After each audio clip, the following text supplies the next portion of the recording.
Hi, I'm Chris Boschel. I'm here with John Freeman, and we are at the signature 17th hole here at the Standard Club. Beautiful par 3, takes a lot of precision to hit this one tight here.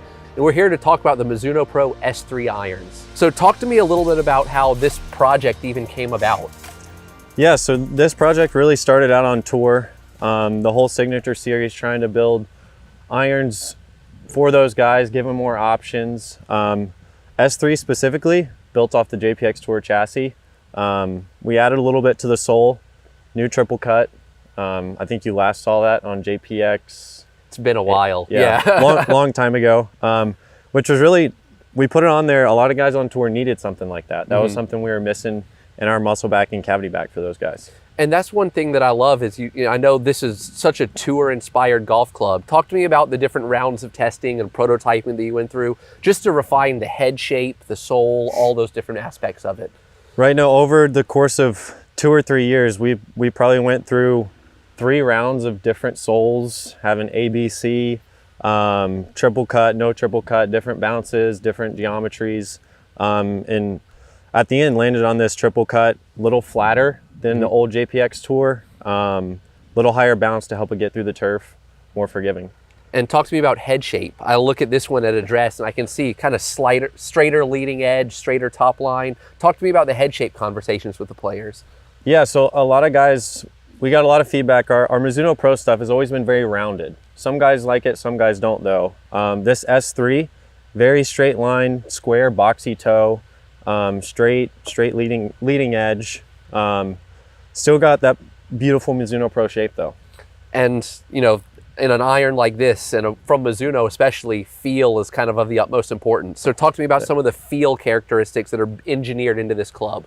Right, so the biggest difference you'll notice compared to our previous cavity back JPX Tour is we kind of moved all the mass to the center, versus JPX Tour, there was a lot out on the toe to give it a longer CG distance. This we pulled the CG distance closer to the hosel, a lot more mass behind impact, a little more control with the face.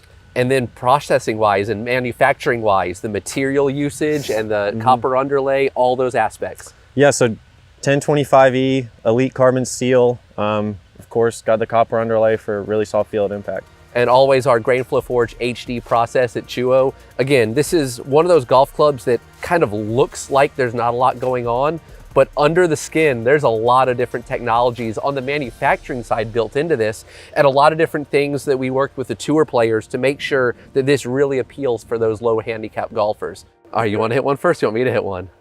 You can hit one first. All right. So this hole's measuring right at 195, little downhill, a little chilly out here. I've got a 5 iron in my hand. What I love about this club is, it is small, it's a little bit thin top line, a little intimidating, but with that back right pin, this is one I feel like I can almost hit a little cut with. So that's what I'm gonna do to take a little bit of distance off of this one.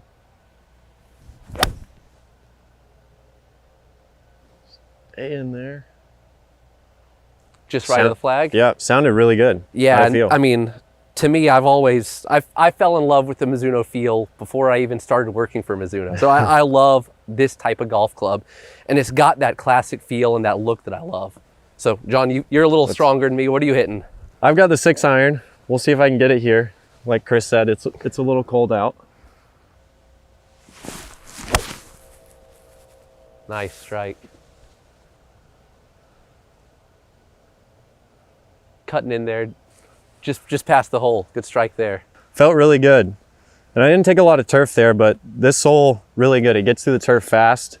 It makes it feel even better, not just the copper underlay and the 1025E. Well, and I think that's an interesting thing that people don't talk about enough is how much the sole actually impacts the feel of a golf club as well. And tell me about working with the tour players, what they've had to say about that. It was pretty obvious with some guys. You could hear the different sound with this triple cut versus maybe a more cambered, lower bounce sole. It just more crisp, clean sound. Yeah, a little bit faster through the turf. So ultimately with Mizuno Pro S3, it's a club that's got a lot of technology built into a really small player's package, and the feel is just unparalleled. The person who looks for this type of golf club is one that fairly accomplished golfer, a pretty good ball striker. There was really not much of an effort to put into forgiveness or any of those things in it. This is all about feel. This is all about workability. This is all about control. To find out more about these and just find out if they might be for you, I'd work with a Mizuno fitter. Visit MizunoGolf.com, find a fitter, and get dialed in with the performance fitting system.